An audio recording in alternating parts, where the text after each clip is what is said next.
Welcome back everyone to another ESO build video. Today is a brand new build called the Lazy Tank. This is a Templar Tank for the Wake and Flame DLC. Now usually people have issues with Templar tanking because we don't have an Immobilisation skill. The only thing you've got access to is an Ice Staff Wall of Elements, and that is random. However, I have that covered.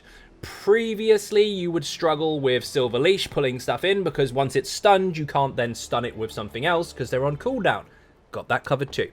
Now this is built primarily for 4-player content, whether it be arenas or dungeons. The hard mode stuff as well, absolutely fine for that. If you want to use it in trials, you can, but you are going to have to swap out your monster set because in 12-player content it's going to be pretty useless. But the rest of it is absolutely fine. And the biggest thing about this particular setup is now you have full control of the room with a click of one button. That is going to be explained more later on. Now we're going to get into the stats. So let's put our resistance buff on, our poison, our potion even, and then we're pretty much done. So we're sitting on 30.9k resistance, which is pretty nice, but that's going to go up. We are on 12.7k magicka, 49.4k health, and 19.8k stamina. We've got plenty to block with. We've got a big enough pool to allow us to cast our magicka skills, and we've got very high magicka recovery, 2.2k and a bit, to promote our ability to kind of spam them more often rather than just have a big pool and run out. Very similar to that of the Almost Immortal Warrior idea. Now, the stamina recovery is quite high. We don't need it to be high because when we're blocking, it doesn't count. But when the block is down, it will count. So that will come into play occasionally. Now, what we need to consider here is our resistances are not quite capped. How do we make them capped? Well, basically, we just do this. Wrong button. This one.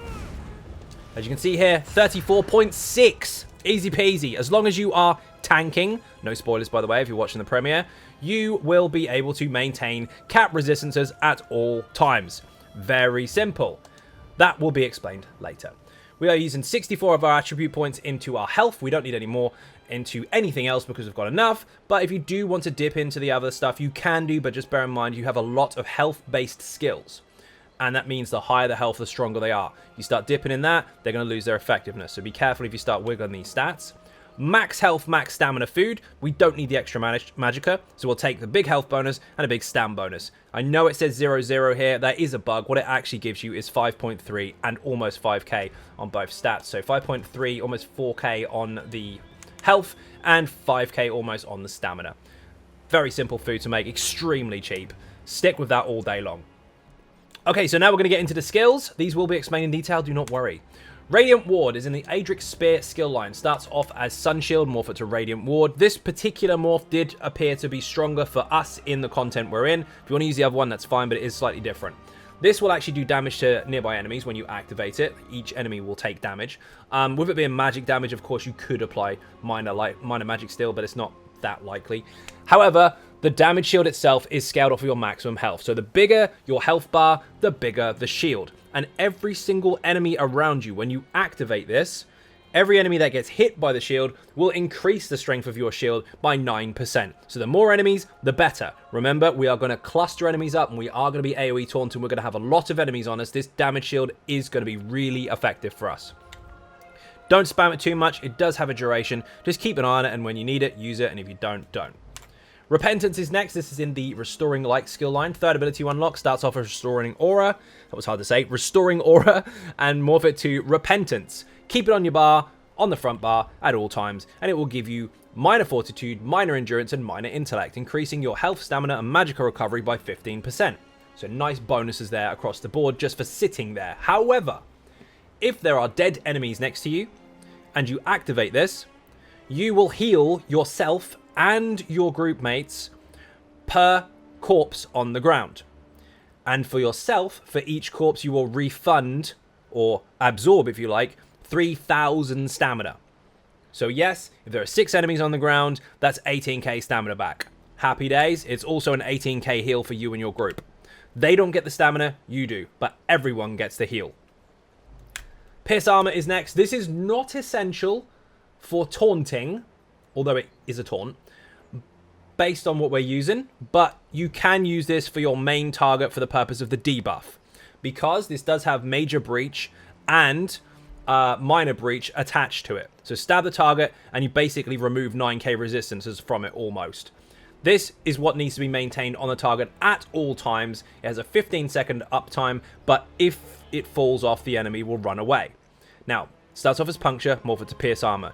I would highly recommend that you maintain this on as many targets as possible, but we are going to be able to maintain a taunt regardless with another skill. Now, this is not generally how the skill works, but based on the setup, it does. We're going to explain that a little bit more in detail later. Just bear in mind, you are going to have the ability to maintain area taunts, even if this isn't on. But this does have a big debuff. You do need to keep it up. Very cheap as well. Next is Explosive Charge. For those of you that have already figured it out, no spoilers while watching this on the premiere. It's the third ability you unlock in the Adric Spear skill line. Starts off as Focus Charge, morph it to Explosive Charge. Not the other one. The other one is single target. This one is 6 meter area of effect. You charge across the room up to 22 meters, and you hit all enemies within 6 meter radius with magic damage. If they are casting, you will also knock them off balance and stun them for 3 seconds, which is quite nice. So you jump in. This is a gap closer, if you like. More on this later. This is your key skill for the entire build. I know some people might already be halfway there, but there's more. Now, Living Dark is in a Dawn's Wrath skill line. Starts off as Eclipse, morph it to Living Dark. This is basically, if you're familiar with weapon or armor sets in the game, this is basically leeching in a skill. So, if you take direct damage, you will heal from it. You'll actually take a big heal every half a second. So if you've got loads and loads of enemies going hit really, really fast, every half a second you're going to take a massive heal. And yes, of course, it can crit, and it scales off of your healing done and healing received. It does also scale in strength off of your maximum health or spell damage, so whichever one is highest. For us, it's obviously health, big heals. Really rapid, really stupid survivability from this. And it also snares the target if they hit you with direct damage as well. So you've got very good control here. They're not running anywhere anytime soon. It is expensive. You don't want to spam it. It does last 4 seconds. If you don't want to use this because you don't feel like you need to, then of course you can swap this out for Meditate from the Psijic Order skill line and morph that to Introspection, which basically will allow you to channel in midair. The only 2 things that can knock you down, by the way, is an interrupt or a stun. And during this time, you will restore all 3 resources every second. It's stupid for recovery. Very powerful indeed. And it does follow a passive, which allows you to take much more damage while inside of this particular channel. Doesn't cost anything, so resources for days. And you can use it while underneath this ultimate. The Shield Discipline ultimate from the Sword and Board skill line. You don't have to use Meditate if you don't want to. You can stick with Live in Dark, but it's up to you. But this ultimate starts off as Shield Wall, morph it to Shield Discipline. Activate this. It's a very cheap skill. And when you basically cast your ultimate, you will have 8 seconds worth of free blocking. It will do the blocking for you. You can run around at full speed. You can dodge, roll, jump, and all that good stuff. It's just going to block for you. Your taunt will then be free. And during which time, of course, if you put Meditate on underneath this, you can't be knocked down, you can't be interrupted, you can't be stunned. You are blocking the whole time, and you are gaining resources back. So if you combine the 2, it's actually quite nasty and very hard to kill. Now, the back bar. Extended Ritual. This is a swap out. You don't have to have this if you don't want to, but it is quite nice. So, first of all, in the Restore and Light skill line, it's the 4th ability unlock. Starts off as Cleansing Ritual, morph it to Extended Ritual. When you activate this, you will actually remove 5 harmful effects from yourself, which is pretty nuts. And, so it's basically a purge for you. And it will heal you and all enemies caught inside the circle of this every 2 seconds for 24 seconds in total. Yes, it says 18 seconds on there, but we've got an increase to duration from passives. Now, also, when your allies take a synergy from this, if they choose to, they will heal themselves, and they will also remove negative effects from them at the same time. Obviously, synergy effects have a 20-second cooldown, so they can only take this once every 20 seconds, whereas you could just spam this for multiple cleanses for yourself if you chose to, but it is expensive to counter that a little bit, so be careful. It does scale off your highest offensive stats, so this will actually scale off of our stamina, because it's the highest one. Regardless, it's a very helpful heal over time for you and your group, and a great cleanse. But if you don't want to waste your magicka on that, if you've already got that covered by a healer, although the heals do stack, you do have to consider they have a synergy attached to theirs as well. The synergies are both the same, and if they're using a set that allows them to take advantage of synergies cast by them, you obviously don't want to overwrite it with yours. If that's the case, then of course swap this out for Razor Caltrops. So this is very simple. Put it on the ground, lasts 10 seconds, 14 technically for the enemies caught inside of it because it recasts on them every 1 second. And for up to 6 targets, this will actually apply major breach and area of effect, reducing their resistances. Granted, we do have it on the stab here, but this has minor. Now, while Caltrops doesn't have minor, it can apply it if you're very, very lucky with status chance effects from physical damage. But, I mean, if you want area of effect debuffing, just because you don't need this slot for anything else, absolutely great, saves you stab and everything, because we're going to have the AoE taunt covered anyway. Next is Restoring Focus. This is, of course, in the Restoring Light skill line. Last ability to unlock starts off as Rune Focus, morph it to Restoring Focus. This particular version of it costs stamina. Now, it does have a very, very cheap cost, but while it's active, you will actually have Major Resolve, increasing your resistances for both spell and physical for 20 seconds. And it's a very small radius, but if you stand in it, you will also get nice passives, which we'll get to later, and you will heal every 1 second based off of your maximum health. So the more health you have, the stronger the heal is, and again, this is every single second.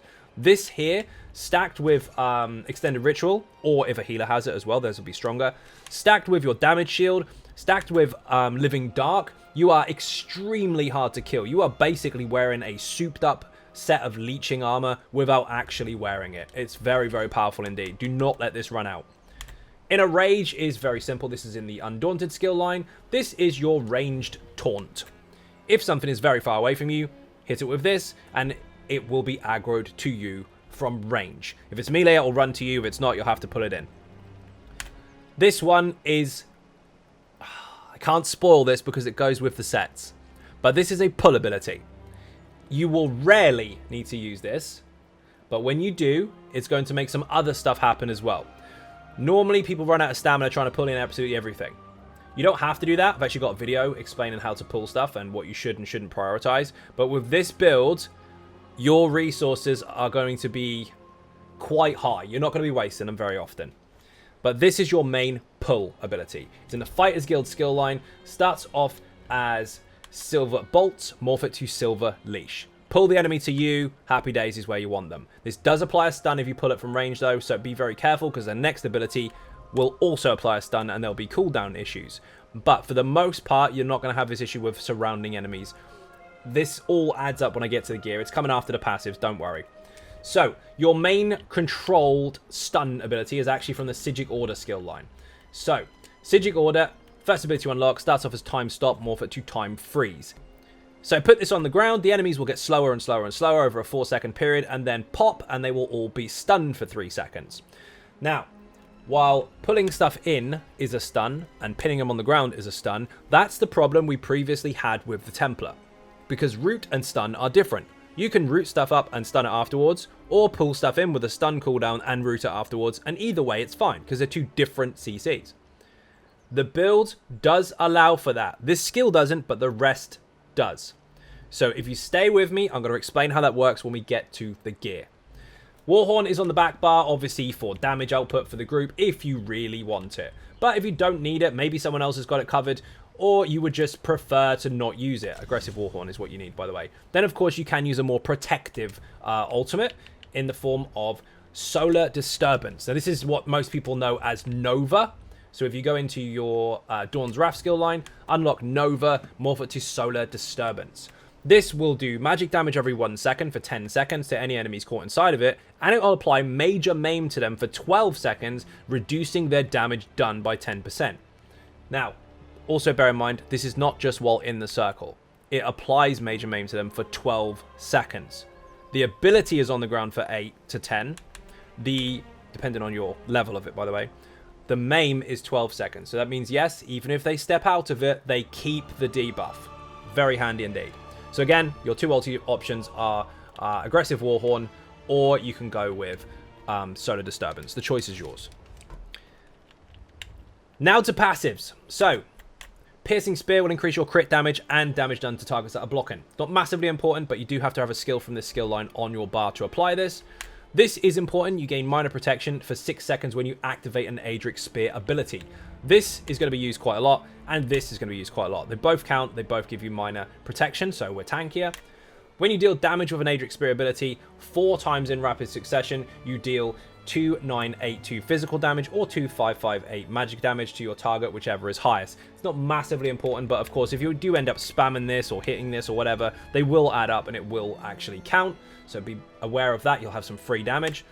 Damage again is not massive for us. This increases your weapon and spell damage by 6% and your physical and spell resistance by 1320. Again, the weapon side of things or the damage side of things is not that important, but the resistances are nice and they do allow us to go slightly over cap. Dawn's Wrath is very important, especially if you have this ability on your bar. So, this increases duration of Sunfire, Eclipse, Solar Flare, and Nova abilities. So our ultimate, Nova, if we are using it, is longer. Get that? When casting a Dawn's Wrath ability while in combat, you generate 3 ultimate, and this can happen once every 6 seconds. So if you are actively using Live in Dark, you will generate ultimate much, much faster.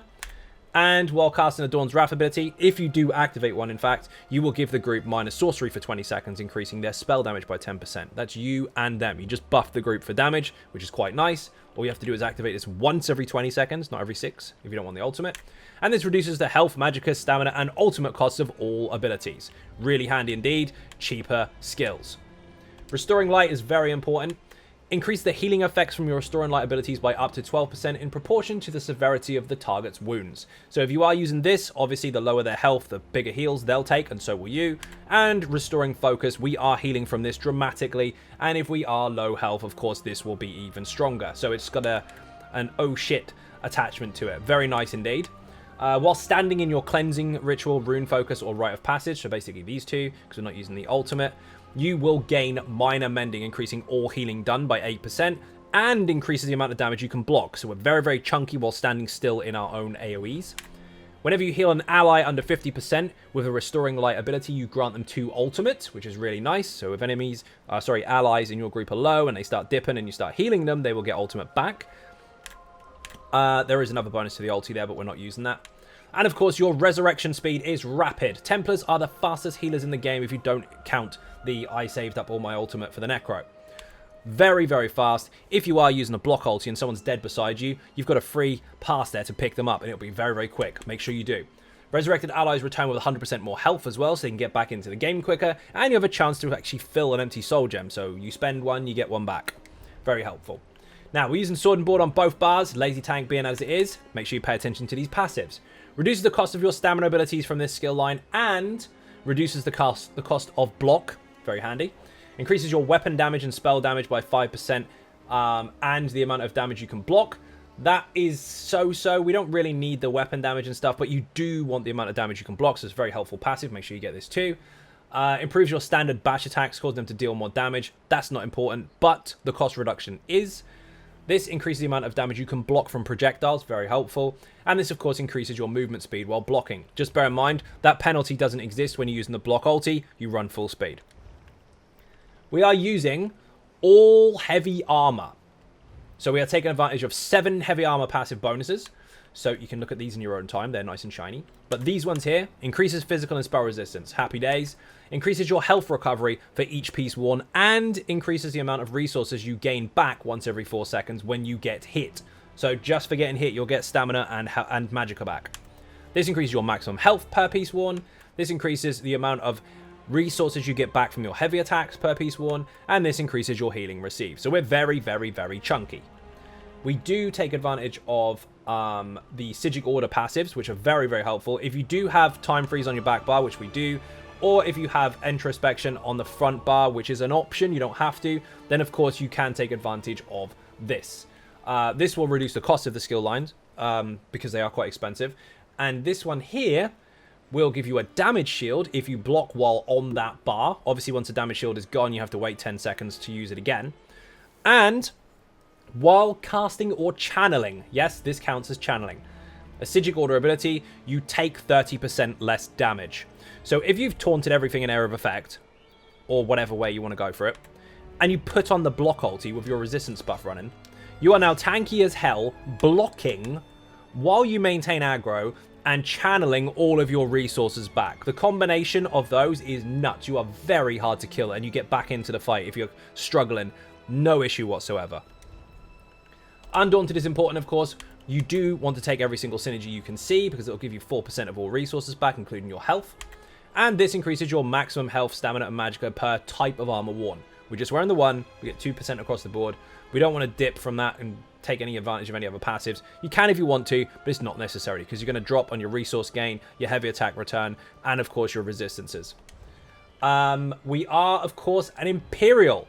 Massive health bonus, massive stam bonus, and of course all abilities cost 6% less.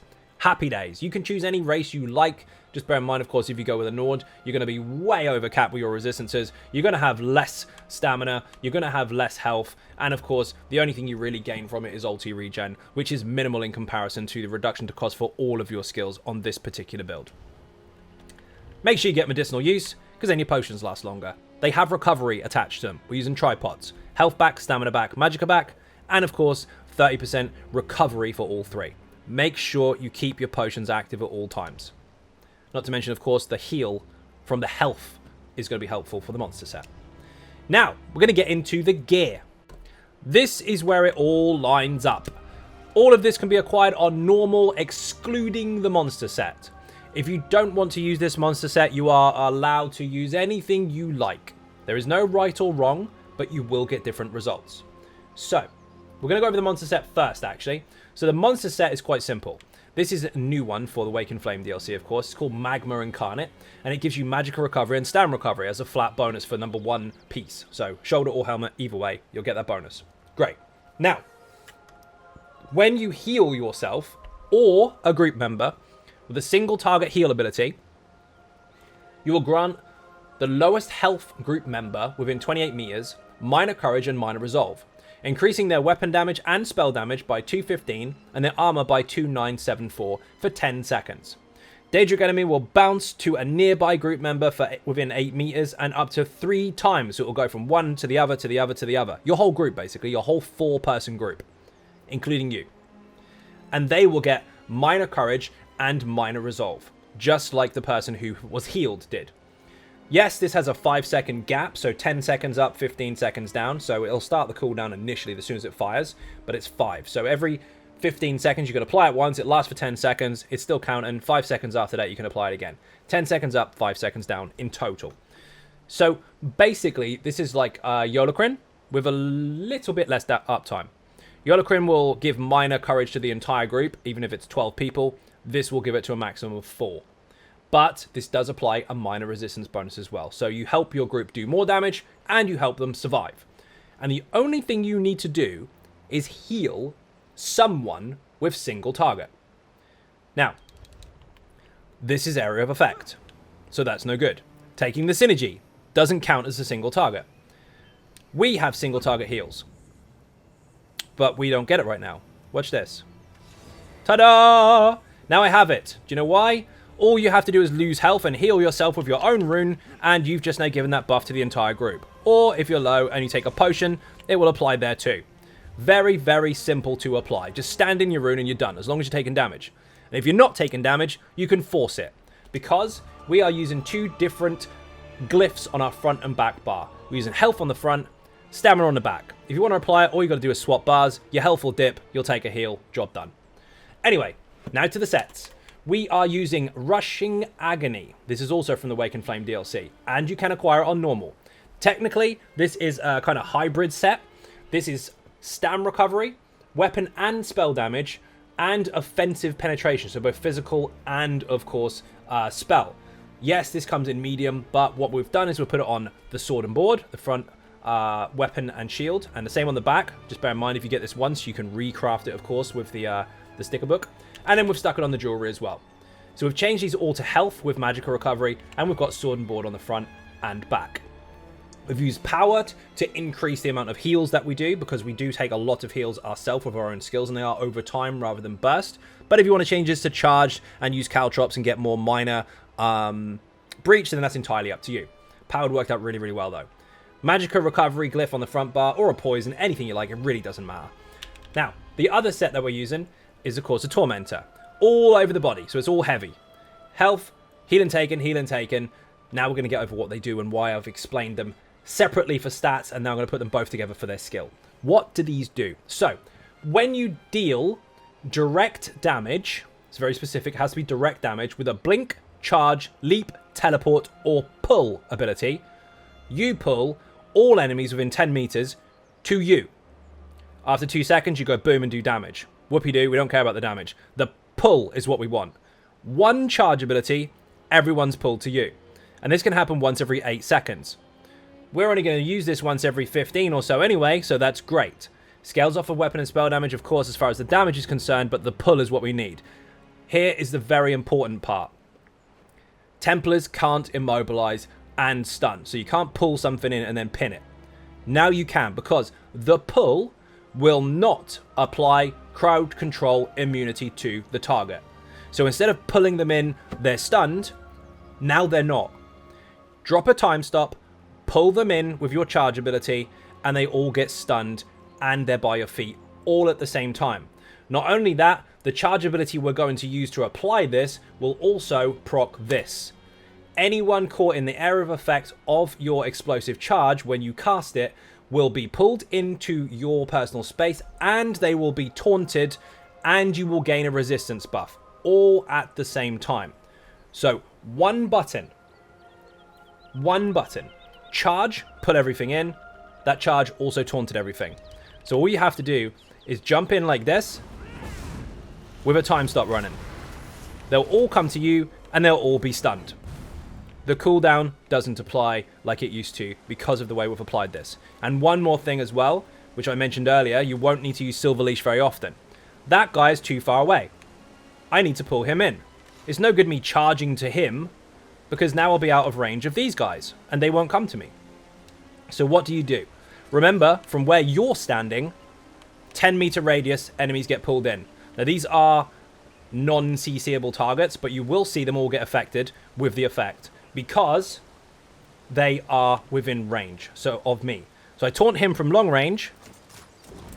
All of these just now got hit with the chain ability. So they would all be pulled in closer to me. So if you pop this, then pull them in, they're all going to get hit with the chains. They're all going to be pulled in together, and they're all going to be stunned. And simple application again. All taunted. So while I jump into here and taunt him, and they all get pulled to my feet, if I want them all together and one of them's really far away, instead of using the charge ability, I just pull him in from here and they all get stuck here. Very easy to apply. Keep your damage shields up. I don't have to taunt any of these if I don't want to. I could just keep caltrops up, but I'm going to stab them anyway, obviously. So much control with one button. And if you want to give minor courage and resolve to your group, stand in your rune. When these finally hit you, you'll proc it and everyone's happy. Very, very simple. Yes, of course, I know people want to have other ways to build this. Is there any other way we can do this? Is there any other set? You can farm it on normal. If you can tank stuff already, you can tank a normal dungeon. You'll be just fine. So now I'm going to get into champion points. These are very, very simple. You can do this at very low champion points to get yourself started. 10 points into quick recovery will unlock this passive here, or this slottable. The slottables are the important parts. You have 4 for each tree. Those are what really make the difference. The rest are inevitable. You can unlock them in your own time. You don't need a lot of champion points. But to get started, 10 here, and then open this up. Your first 10 points will allow you to slot it. Then your next slots of 10 points can allow you to slot these ones, and then just max them out as and when you can. The one inside here was for direct damage, of course. Any type of direct damage, whether it's single or area of effect. Then you've got area of effect damage reduction, damage over time, and single target as well. And they all combined make you very, very tanky and chunky. If you want to, of course, you could swap out one of them for this, meaning if people get healed by you at very low health, especially by your extended ritual, then of course you grant them a damage shield. But quite honestly, just tank yourself up. This is supposed to be very, very easy and lazy. So just stack your resistances and away you go. The 4 slottables you need from here are very simple. These don't even have any prerequisites, so just buy this, this, and this for more health, more armor, more recovery, and of course a new section here. If you have 10 points into here, of course you unlock Sustained by Suffering. So if you do have negative effects on you, it's up to you whether you cleanse it or keep it. If you keep it, you'll have higher recovery. And the green tree, this is not important. You can completely ignore it if you want and just put everything anywhere you like. But I would recommend some of these. Lean yourself up towards this path here, and of course get this. So you use less soul gems when enchanting your gems, or weapons even, because you don't use the charges as much, if you're lucky. This will give you higher quality loot from chests, especially if you're farming specific gear. It's quite nice. Increase the duration of food. Less waste on your potions because you have a chance to not even use one. And of course, faster between fights. So out of combat, you run quickly. And that's pretty much it. There isn't really much else to explain for that one. You keep your resistance up and your heals up if you need it. If it's not heals, you can keep caltrops up. Whatever. Keep time stop active. Watch your resources. And basically use damage shields and live in dark to keep your health up inside these runes while taunting stuff. Like this. Which also pulls enemies in. Keep the bubble up. Keep them taunted. That's it. Easy peasy. Yes, of course, long range ones need this. But it'll still pull them into here and stun them. Watch your magical resources. If you are struggling, of course, then put on Meditate from Sigic Order. You'll even have a damage shield on the front bar. So simple. Very easy to use. One button, area of effect, taunt and pull with a single skill to stun everything. What more do you want? So, now it's time for fashion. So, we are not using a particular helmet style. This is actually the style of the monster set itself. So, we don't need to change anything there. The chest is the Waking Flame, sorry, Curious. It's a heavy chest there. Waking Flame shoulders, also in heavy. Waking Flame gauntlets, also in heavy. Dramathra heavy belt, because it's really, really cool. Wayward Guardian legs in heavy. And of course, Welkinar Sabaton, so Welkinar heavy boots as well. Now, the weapon is actually a Silken Ring sword, but the Rushing Agony set has a very unique style.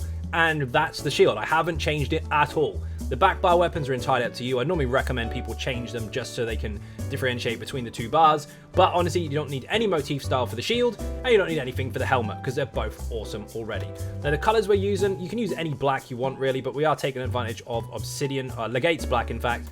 Thalmor or Obsidian is just fine. They're just a little lighter. You can use Void Pitch, but it's really, really dark, so it's up to you. And the red we're using for all the red areas is, of course, Daedric Red, which does have a tint to it in certain lights. I will put this on the website, of course, with an easier-to-see screen with all the details on there, but that's what we're using, basically. So, thank you very much for watching. I hugely appreciate support. If you are not subscribing on YouTube already, please hit that button. It is free. Furthermore, if you want to help support outside the channel, there are some links in the info section. There's a little link there called Linktree. Literally every single social media and or support link is there. Go nuts.